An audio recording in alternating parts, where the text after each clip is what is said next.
Sponsored by Advanced German Homeopathy Clinic.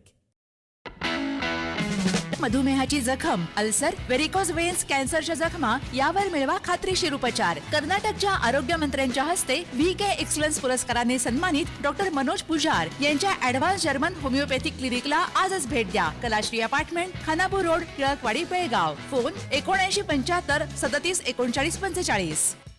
नमस्कार, मी श्वेता अंकले. Tarun Bharat news बुलेटिनमध्ये आपल्या सर्वांचे स्वागत. आता पाहूया ठळक घडामोडी. विजापूर जिल्ह्यातील चडसण तालुक्यातील लोणी क्रॉसजवळ सरकारी बस क्रमांक KA 28F 2468 आणि टिप्पर कॅन्टर क्रमांक KA 28 AA 6792 यांच्यात झालेल्या भीषण रस्ते अपघातात तिघांचा जागीच मृत्यू झाला असून सुमारे 10 जण जखमी झाल्याची माहिती समोर आली आहे. मिळालेल्या माहितीनुसार टिप्परचा टायर फुटल्याने वाहनावरील नियंत्रण सुटलं आणि ते समोरून येणाऱ्या सरकारी बसवर जाऊन आदळले. या भीषण अपघातात टिप्पर चालक अशोक उटगी, त्यांची पत्नी राधाबाई उटगी आणि सरकारी बस चालक हनुमंत शवलादी यांचा मृत्यू झाला.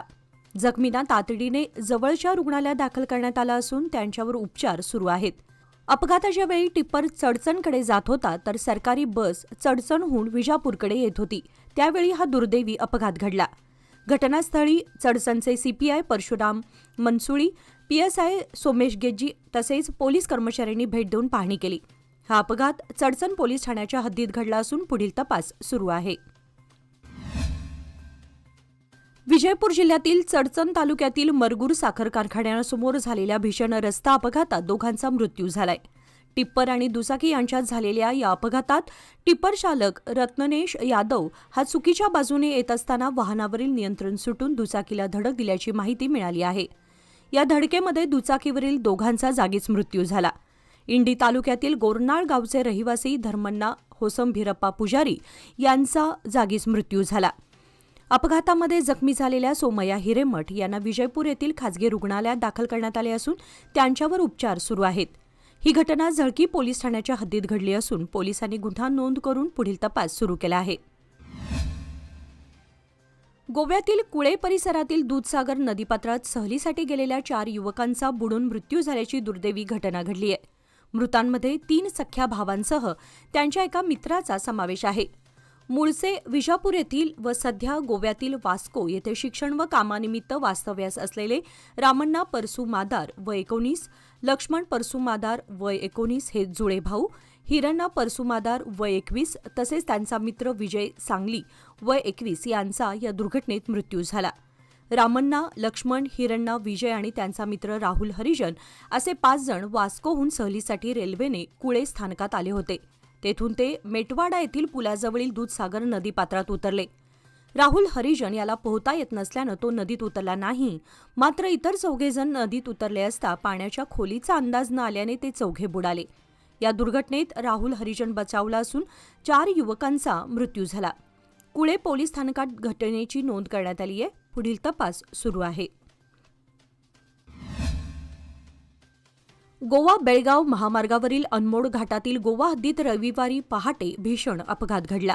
कर्नाटकातल्या यरगट्टी येथून वाळू वाहतूक करणारी 10 चाकी टिप्पर चालकाचं नियंत्रण सुटल्यानं खोल दरीत कोसळली. या अपघातात टिप्पर चालक तपेश तपन मिस्त्री वय 33 मूळ राहणार पश्चिम बंगाल याचा जागीच मृत्यू झाला. घटनेची माहिती मिळताच कुळे पोलीस स्थानकाचे पोलीस उपनिरीक्षक रोहन नाईक व त्यांच्या पथकाने घटनास्थळी धाव घेऊन पंचनामा केला. त्यानंतर मृतदेह शवविच्छेदनासाठी मडगाव येथे पाठवण्यात आला. या प्रकरणाची नोंद कुळे पोलीस स्थानकात करण्यात आली असून अपघाताच्या कारणांचा पुढील तपास सुरू आहे. 3 महिन्यांचे वीज बिल थकवल्यामुळे बेळगाव तहसीलदार कार्यालयाचा वीज पुरवठा खंडित करण्यात आल्याची धक्कादायक घटना सोमवारी उघडकीस आली. यामुळे सकाळी 10 वाजल्यापासून कार्यालयातील सर्व कामकाजावर परिणाम झाला असून नागरिकांना मोठ्या गैरसोयीला सामोरं जावं लागलं. विशेषतः पेन्शनसाठी अर्ज करण्यासाठी आलेल्या ज्येष्ठ नागरिकांची मोठी परवड झाली. वीज खंडित झाल्यानं संगणकाधारित सेवा आणि ऑनलाईन अर्ज प्रक्रिया पूर्णपणे ठप्प झाली. अनेक नागरिकांना तासनतास प्रतीक्षा करावी लागली. मिळालेल्या माहितीनुसार गेल्या 3 महिन्यांचे 58,936 रुपये वीज बिल थकीत असल्यानं वीज वितरण कंपनीनं कार्यालयाचा वीज पुरवठा खंडित केला. यामुळे संपूर्ण कार्यालय अंधारात बुडालं असून कामकाज ठप्प झालं. थकीत वीज बिल तातडीने भरून कार्यालयाचा वीज पुरवठा पूर्ववत करावा अशी मागणी नागरिकांकडून करण्यात येते आहे. विजापूर तालुक्यातील कवळगी गावामध्ये लांडग्याच्या हल्ल्यामध्ये शेतकरी सोमनिंग उताळी यांच्या मालकीच्या सुमारे 15 ते 20 करड्यांवर हल्ला झाला असून अनेक करडे मृत्युमुखी पडले आहेत. काही करडे गंभीर जखमी असून मृत्यूशी झुंज देत आहेत. या घटनेमुळे शेतकरी कुटुंबाचं मोठं नुकसान झालं असून पशुसंवर्धन व वन विभागाच्या अधिकाऱ्यांनी तातडीने घटनास्थळी भेट देऊन पंचनामा करावा अशी मागणी करण्यात आली आहे. कर्नाटक राज्य शेतकरी संघ आणि हरित सेना यांनी शेतकऱ्याला तातडीची नुकसान भरपाई देण्याची मागणी केली आहे. परिसरात लांडग्यांचा वावर वाढल्यानं ग्रामस्थांमध्ये भीतीचं वातावरण निर्माण झालंय. वन विभागाने प्रतिबंधात्मक उपाययोजना कराव्यात अशी मागणी स्थानिकांकडून करण्यात आली आहे. विजयपूर जिल्ह्यातील इंडी शहरातील अंजुमन गल्लीमध्ये एका व्यक्तीवर अज्ञात हल्लेखोरांच्या टोळीने तलवारीने भीषण हल्ला केल्याची घटना काल रात्री घडली. या हल्ल्यामध्ये मारुती क्षत्री हे गंभीर जखमी झाले असून त्यांच्या डाव्या हातावर झालेल्या वारामुळे हात तुटल्याची माहिती समोर आली आहे. मारुती हे माजी सैनिक असून इंडी शहरातील डीएसपी कार्यालयाजवळ मोबाईलचे दुकान चालवत होते अशी माहिती आहे. प्राथमिक माहितीनुसार जुन्या वैमनस्यातून त्यांच्यावर हा जीवघेणा हल्ला करण्यात आला असावा अशी शक्यता व्यक्त करण्यात आली आहे. तसेच मारुती हे सावकारीचा व्यवसाय करत असल्याची माहितीही समोर आली असून हल्ल्याचे नेमके कारण अद्याप स्पष्ट झालेले नाही. घटनेची माहिती मिळताच इंडी पोलिसांनी घटनास्थळी भेट देऊन पाहणी केली. जखमी मारुती क्षत्री यांना पुढील उपचारासाठी खासगी रुग्णालयात दाखल करण्यात आलं असून पोलिसांनी गुन्हा नोंदवून आरोपींचा शोध सुरू केलाय.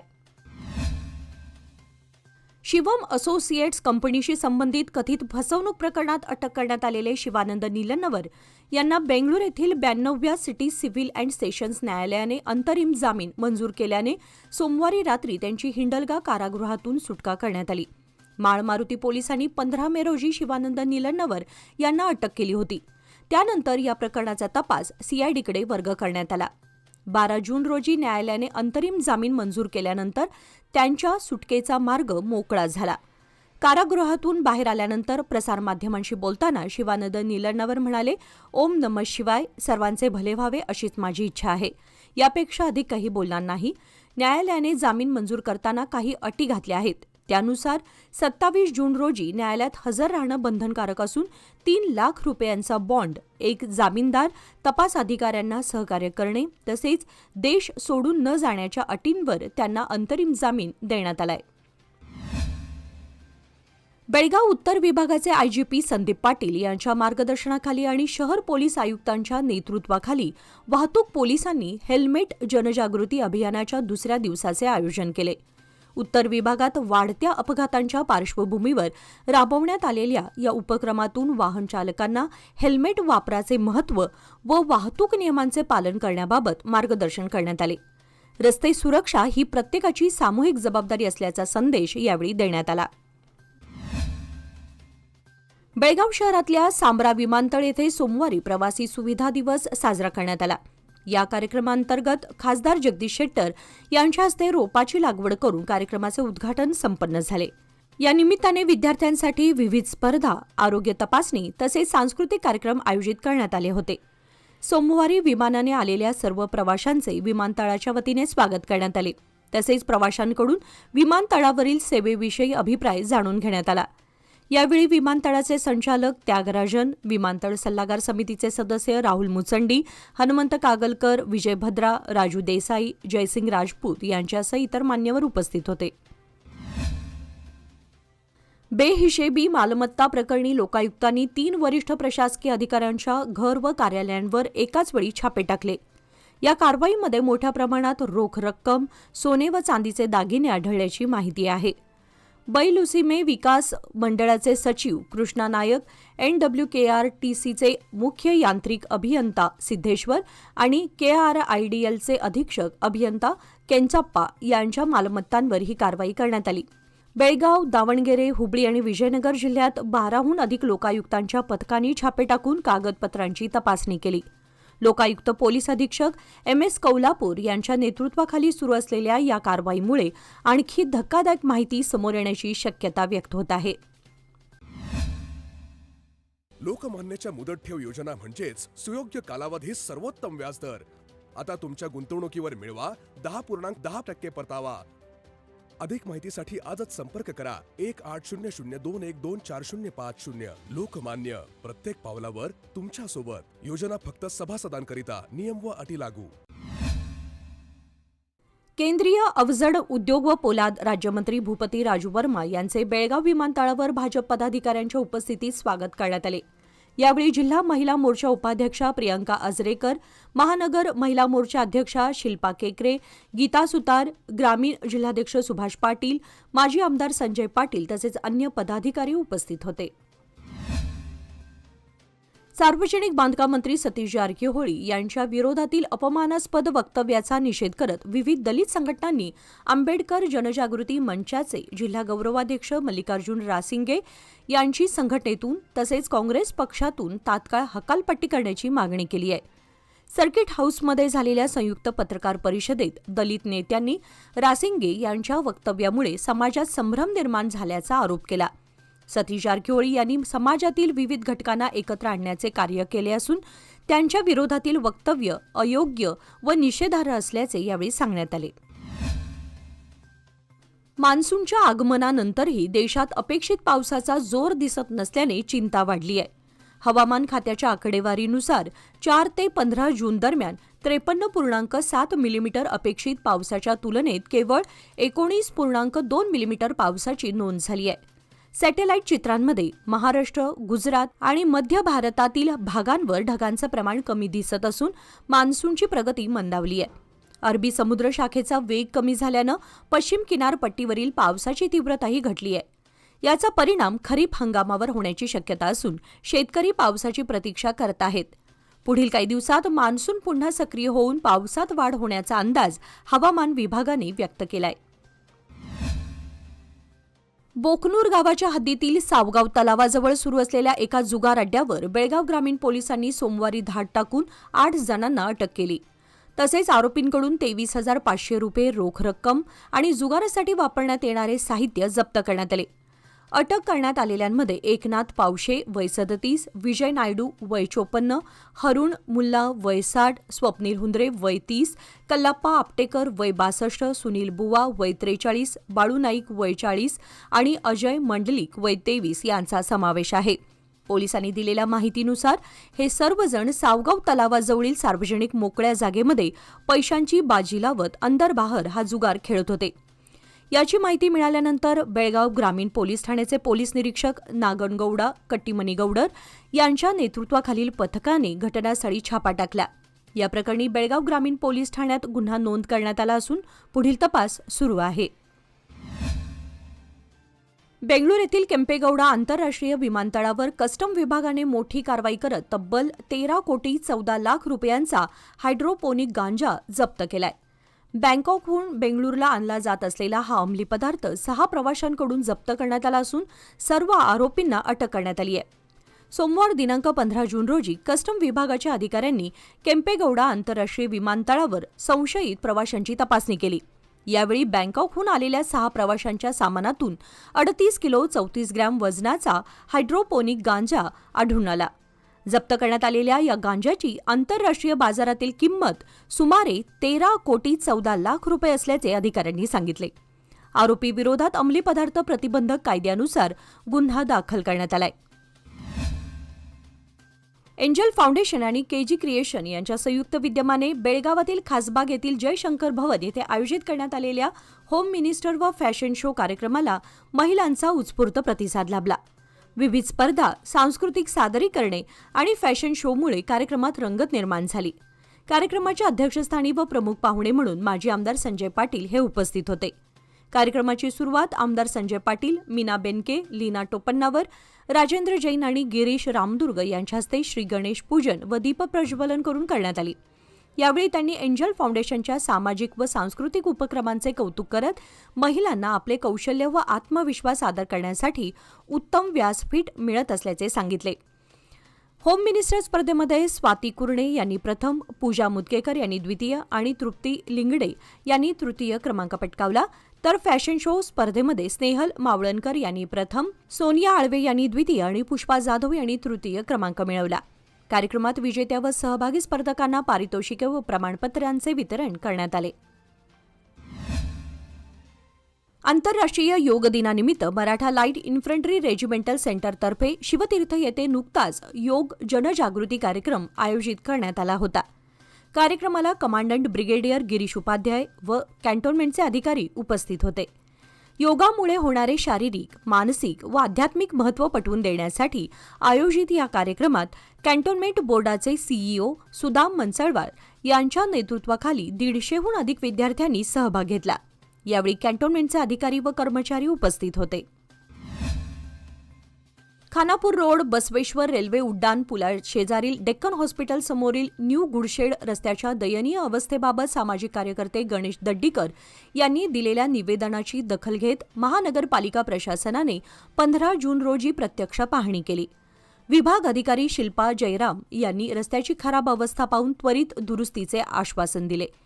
यावेळी उपस्थित नागरिकांनी पावसाळ्यापूर्वी कायमस्वरूपी दुरुस्तीची मागणी करत महानगरपालिकेने तातडीने कार्यवाही करावी अशी अपेक्षा व्यक्त केली आहे. केंद्रीय गृहमंत्री अमित शहा यांच्या 19 व 20 जून रोजी नियोजित कोल्हापूर दौऱ्यादरम्यान सीमा प्रश्नाबाबत चर्चा करण्यासाठी महाराष्ट्र एकीकरण समितीच्या शिष्टमंडळाला भेट मिळावी अशी मागणी खासदार धनंजय महाडिक यांच्याकडे निवेदनाद्वारे करण्यात आली. आसाम मेघालय सीमावादाप्रमाणे महाराष्ट्र कर्नाटक सीमा प्रश्न सोडवण्यासाठी केंद्र सरकारने पुढाकार घ्यावा अशी मागणी निवेदनात करण्यात आली आहे. तसेच 2022 मधील दोन्ही राज्यांच्या मुख्यमंत्र्यांच्या बैठकीतील निर्णयांची अंमलबजावणी अद्याप झालेली नसल्याचंही नमूद करण्यात आले. यावर प्रतिक्रिया देताना खासदार धनंजय महाडिक यांनी अमित शहा यांची भेट घडवून देण्यासाठी प्रयत्न करू व सीमाप्रश्न मार्गी लावण्यासाठी पाठपुरावा सुरू ठेवू असे आश्वासन दिले. निवेदन सादर करताना युवा समितीचे पदाधिकारी उपस्थित होते. चिकोडी तालुक्यातील पांगिरे बी येथील ज्योतिर्लिंगवाडीजवळ मोठी गटार तुंबल्याने परिसरात दुर्गंधीचे साम्राज्य पसरलं असून नागरिकांचं आरोग्य धोक्यात आलंय. गेल्या 2 वर्षांपेक्षा अधिक काळ ही गटार पूर्ण क्षमतेने भरलेली असून याकडे ग्रामपंचायतीने दुर्लक्ष केल्याचा आरोप होतोय. ज्योतिर्लिंगवाडी वसाहतीतील ही गटार 2 वर्षांहून अधिक काळ स्वच्छ न केल्यानं परिसरात दुर्गंधी पसरली असून रोगांचा प्रादुर्भाव होण्याची शक्यता वाढली आहे. गटार तुंबल्याबाबत या संदर्भात प्रकाश आरडे, दत्तात्रय शिंदे, सुशांत परबकर, बाळसू गुरव, दत्तात्रय गुरव आदींनी वेळोवेळी ग्रामपंचायतीला माहिती दिली. मात्र अद्याप गटार स्वच्छ करण्यात आलेली नसल्यानं नागरिकांमध्ये नाराजी व्यक्त होतीये. ग्रामपंचायत केवळ तोंडी आश्वासन देत असल्याचा आरोप नागरिकांकडून करण्यात येत असून कोणतीही ठोस कारवाई होत नसल्याबद्दल प्रश्न उपस्थित केला जातोय. विधान परिषद सदस्य व दिल्लीचे विशेष प्रतिनिधी आमदार प्रकाश हुक्केरी हे बेळगाव जिल्ह्याचे पालकमंत्री असताना आणि कर्नाटक राज्याचे मुख्यमंत्री सिद्धरामय्या हे पहिल्यांदा मुख्यमंत्री झाल्यानंतर बोरगाव येथे सुमारे 117 एकरमध्ये टेक्स्टाईल पार्कची निर्मिती करण्यात आली. यासाठी कर्नाटक सरकारकडून तब्बल 100 कोटी रुपयांपेक्षा जास्त निधीचा खर्च करण्यात आला. पण सध्या विद्युत दरवाढीच्या समस्येमुळे सदर पार्क अडचणीत आलं असून गेल्या 5 वर्षांपासून सदर टेक्स्टाईल पार्क बंद स्थितीत आहे. यामुळे नाराजी व्यक्त करण्यात येते. दरम्यान भोज माजी जिल्हा पंचायत सदस्य व OCCIचे राज्य संचालक राजेंद्र वड्डर पवार यांनी हेस्कॉमच्या वरिष्ठ अधिकाऱ्यांची भेट घेऊन कर्नाटक शासनाकडून नव्याने अंमलात येणाऱ्या योजनांबद्दल चर्चा केली. यामुळे बोरगाव टेक्स्टाईल पार्क संदर्भात नागरिकांमधून उत्साहाचं वातावरण निर्माण झालंय. याचबरोबर आजच्या बातमीपत्रामध्ये वेळ झाली आहे आज इथेच थांबण्याची. ताज्या बातम्यांसाठी आणि घडामोडींसाठी पाहत रहा तरुण भारत न्यूज चॅनल. तसेच आमच्या चॅनलला लाईक, शेअर आणि सबस्क्राईब करायला विसरू नका. आणि विश्वासार्ह बातम्यांसाठी दररोज वाचा दैनिक तरुण भारत. धन्यवाद.